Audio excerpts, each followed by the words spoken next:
तो hello everyone, क्या हाल है आपके? आई होप आप बढ़िया होंगे। ये जो चैनल है ये बालाजी की डायरेक्शन, बालाजी की गाइडेंस में चल रहा है।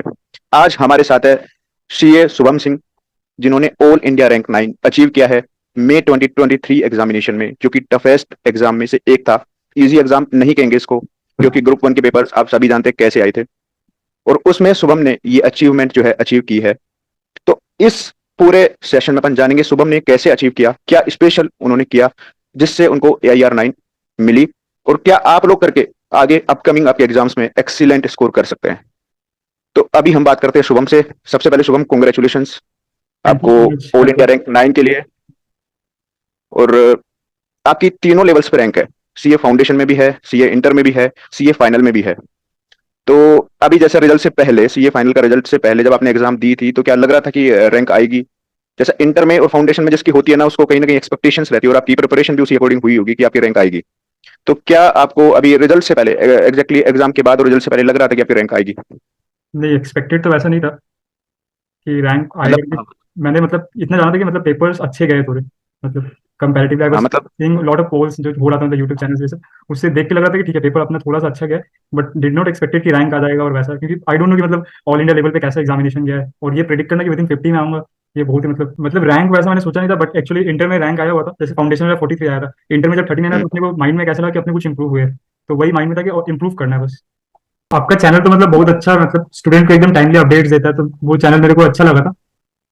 वो चीज़ आप बहुत अच्छा करते हैं, कोई भी तरह का मिस इन्फॉर्मेशन आपका फैलता नहीं है स्टूडेंट्स के थ्रू, तो स्टूडेंट्स को मतलब चैनल से अपडेटेड रहना चाहिए। सभी के लो में मार्क्स काफी कम है, लेकिन उसके कंपैरिजन में आपके बहुत ही अच्छे मार्क्स है लो के अंदर। साथ में आपकी AIR 9 है। तो आपने किस तरीके से लो को प्रिपेयर किया, और क्या जो अभी नवंबर 23 में लो का पेपर या जो अपियर होने वाले एग्जाम्स में, कैसे उनको पढ़ना चाहिए, कैसे उनको लिखना चाहिए, क्या टिप्स आप लोग के रिगार्डिंग बच्चों को देना चाहोगे? लॉ में देखिए, जैसे आपका दो पोर्शन आता है, एक आता है कॉर्पोरेट लॉ, इकोनॉमिक लॉ। तो मैं ये बहुत सारा डिस्कशन करके बातचीत करके मेरे को पता चला था कि लोग बहुत ज्यादा कॉर्पोरेट लॉस पे एक्सेसिव फोकस दे देते हैं, बहुत ज्यादा, जिसके वजह उनका इकोनॉमिक लॉस वीक रहता है। बट आपको ऑलवेज इकोनॉमिक लॉस पे ज्यादा फोकस करना चाहिए, बिकॉज इकोनॉमिक लॉस के क्वेश्चन बहुत ईजी आते हैं, उसके एमसीक्यूज भी जो आएंगे बहुत ईजी आएंगे। तो आपको इकोनॉमिक लॉस पे फोकस करना चाहिए। और जैसे कॉर्पोरेट लॉस में क्या होता है कि हम लोग जब डायरेक्टर से जाते हैं, तो डायरेक्टर्स चैप्टर जो हो गया, या आपका जो कॉम्प्रोमाइज अरेंजमेंट अमलगमेशन हो गया, ये सब चैप्टर में बहुत ज्यादा टाइम लग जाता है। और उसी तरह लास्ट वाला चैप्टर जैसे वाइंड, जैसे जो पेनल्टी वाला चैप्टर होता है, मिसलिनियस वाला, कंपनी कॉर्पोरेटेड आउटसाइड इंडिया, ये सब चैप्टर छोटे छोटे जो, उसको भी हम लोग फोकस करना चाहिए अच्छे तरीके से, मतलब तो आप अच्छा स्कोर कर पाओगे। और लोग क्या होता है कि डायरेक्टर्स पे ज्यादा फोकस करते हैं, जिससे उनका बाकी सारे चैप्टर्स पे उतना फोकस नहीं कर पाते। तो आपको, आपकी क्या राय है कि क्या चैप्टर लो में छोड़ने चाहिए? क्योंकि लो का सिलेबस भी कोई कम छोटा नहीं है। काफी बच्चे कभी कई अलग अलग तरीके की स्ट्रेटेजी लगाते हैं। तो आपको क्या लगता है कि क्या करना चाहिए, कौन छोड़ना चाहिए या नहीं छोड़ना चाहिए, और छोड़ना चाहिए तो कौन सा छोड़ना चाहिए? आपने क्या छोड़ा था या नहीं छोड़ा था? मैंने छोड़ा था लॉ में। तो हुआ क्या था कि मतलब हाँ, वही। लॉ में क्या था कि एक वाइंडिंग अप बोल के चैप्टर है, उसका तो एक मतलब हम्म, रेवोल्यूशनरी बोल के चैप्टर आ चुका है जो IBBI है। जो वाइंडिंग अप को इतना रेलेवेंस नहीं, आई डोंट नो ICAI ने क्यों रखा है उतना। मेरे को भी हो सकता है उनका कुछ आइडिया होगा उसके रिगार्डिंग, मैं नहीं बता, मेरे को तो वैसा कुछ नहीं लगा। तो वाइंडिंग अप बहुत बड़ा चैप्टर है, मतलब जितना आपको डायरेक्टर्स में टाइम लग जाता है, एटलीस्ट उसका 50% तक टाइम तो लग जाता है वाइंडिंग अप में। डायरेक्टर्स मतलब मैं तीनों चैप्टर्स की बात कर रहा हूँ, जो हाँ, सही बात है। मैनेजमेंट, उसका 50% टाइम आपका लग जाएगा। तो ये मेरा राय रहेगा कि जो भी चैप्टर्स आप छोड़ रहे हो, जैसे वाइंडिंग आप छोड़ सकते हो, वो बहुत ही बड़ा चैप्टर है। तो तो वाइंडिंग, वाइंडिंग अपन छोड़, और हाँ। एक काफी हाई हल्ला मचा हुआ है फेमा के रिगार्डिंग। तो फेमा क्या आपने पूरा किया था कि या फिर कुछ छोड़ा था? या कुछ अमेंडमेंट्स भी आए थे इस बार, तो 30-30 हाँ, पेज के कितने सारे।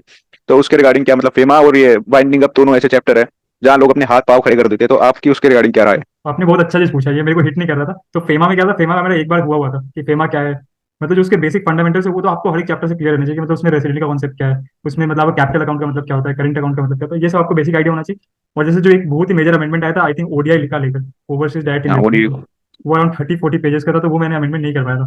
टू वेरी ऑनेस्ट, वो मैंने नहीं कर पाया था। और उसके रिलेटेड मैंने क्वेश्चन भी नहीं देखा था।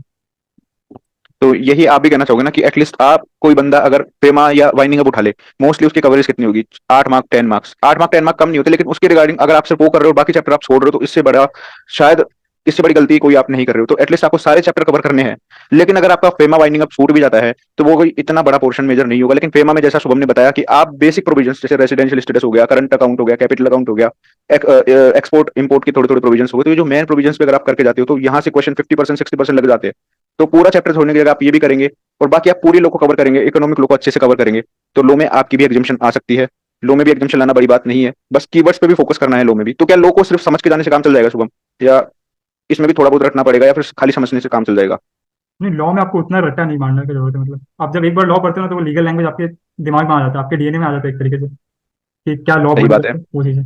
उसमें आपको ज़्यादा रट्टा नहीं मारना पड़ता, वो नेचुरल हो जाता है। आप जैसे एक बार पढ़ लोगे ना तो लॉ का मतलब कॉन्टेक्स्ट थोड़ा क्लियर हो जाता है, तो फिर आपसे लिखा जाता है। मतलब ऑडिट थोड़ा सा मतलब चैलेंजिंग होता है, उसमें याद करने वाला ज़्यादा चीज़ है।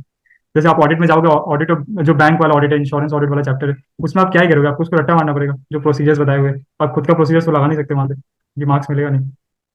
सही बात है। तो लो में क्या आपने सेक्शन भी याद की दिया? कई लोग मतलब इसमें तो दो तरीके से बटा हुआ है पूरा हिंदुस्तान की, आधा हिंदुस्तान बोलता है सेक्शन याद करना चाहिए, आधा बोलता है नहीं करना चाहिए। तो क्या करना चाहिए, मतलब करना चाहिए कि नहीं करना चाहिए? आई वुड से कि मतलब सेक्शन याद करना उतना जरूरत नहीं, आपको कंटेंट पता रहना चाहिए, क्या इंटेंशन है, बस वो चीज पता होना चाहिए लॉ में। अगर हाँ, लेकिन जैसे आप एक चीज देख सकते हो कि जब आप क्वेश्चन प्रैक्टिस करते हो तो आप एक चीज देख लो कि मतलब कि कौन से चैप्टर का कौन सा सेक्शन बहुत बार पूछा जाए। जैसे डिस्क्वालिफिकेशन का चैप्टर बहुत क्वेश्चन बहुत बार पूछा जाए, तो वो आपके दिमाग में रहना चाहिए 164 है, उस तरीके मतलब की। आपका कहना है कि जो प्रोविजंस एग्जाम में बार बार पूछे जा रहे हैं, एटलीस्ट आप उनके सेक्शन देख लो, इंपॉर्टेंट चैप्टर के जो प्रोविजन बार बार में पूछे जा रहे हैं उनके सेक्शन आप देख लो, बाकी सेक्शन को आपको करने की या सेक्शन पे ज्यादा याद करने की कोशिश आपको नहीं करनी है, रेदर देन आपको प्रोविजन को अच्छे से फोकस करना है और प्रोविजन को अच्छे से कवर करना है। यही कहना चाह रहे हो आप शुभम? Yes right. और अगर लो के आंसर अपने को लिखने हैं तो उसका स्ट्रक्चर क्या होता है, क्या आपने किस तरीके से आंसर को प्रेजेंट किया लो के अंदर? लॉ में मतलब मैंने कैसे प्रेजेंट किया था, तो पहले मैंने एक प्रोविजन दिया था, जो इंपॉर्टेंट प्रोविजन होता है। जैसे अगर डिस्क्वालिफिकेशन का है कि ड्यू टू सर्टेन रीजन अगर डायरेक्टर डिस्क्वालीफाइड या अपॉइंट नहीं होना चाहिए, तो पहले पहले डिस्क्वालिफिकेशन का इंपॉर्टेंट मतलब आपको पूरा चीज नहीं लिखना पड़ेगा, डिस्क्वालिफिकेशन के सारे ग्राउंड्स जो इंपॉर्टेंट ग्राउंड है वो आप लिखो। एंड फिर उसके बाद आप थोड़ा सा एक कनेक्ट कर लो कि मतलब क्या केस है और केस का क्या मतलब, अल्टीमेटली केस क्या बोलना चाहता है। वो आपका ज्यादा नहीं जाना चाहिए, मतलब 5 6 7 8 लाइन नहीं जाना चाहिए, थोड़ा सा जितना कंसाइज उसको आप करोगे। And that will come from written practice की, मतलब एकदम शॉर्ट तरीके से हम बता देंगे क्या केस बोलना चाहता है और केस में क्या प्रॉब्लम है। एंड लास्ट में आप कनेक्ट कर दो विद प्रोविजन, यही चीज रहता है। बिल्कुल सही बात है। तो यहाँ पे अल्टीमेटली आईसीआई भी प्रोविजन के ऊपर ही ज्यादा फोकस करता है, मार्क्स भी ज्यादा प्रोविजन को अलोटेड रहते हैं। तो प्रोविजन अगर आपका सही है तो आपका कंक्लूजन भी सही होगा ऑलमोस्ट।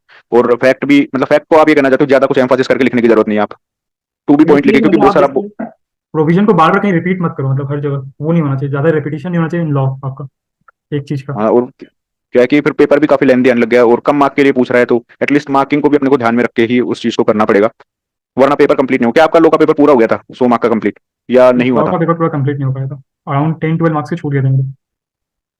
तो आपका भी ये मानना है कि पेपर चाहे आपका 5 10 नंबर छूट रहा हो, लेकिन क्वालिटी जितना करो उतना क्वालिटी अटेम्प्ट होना चाहिए? यस। राइट।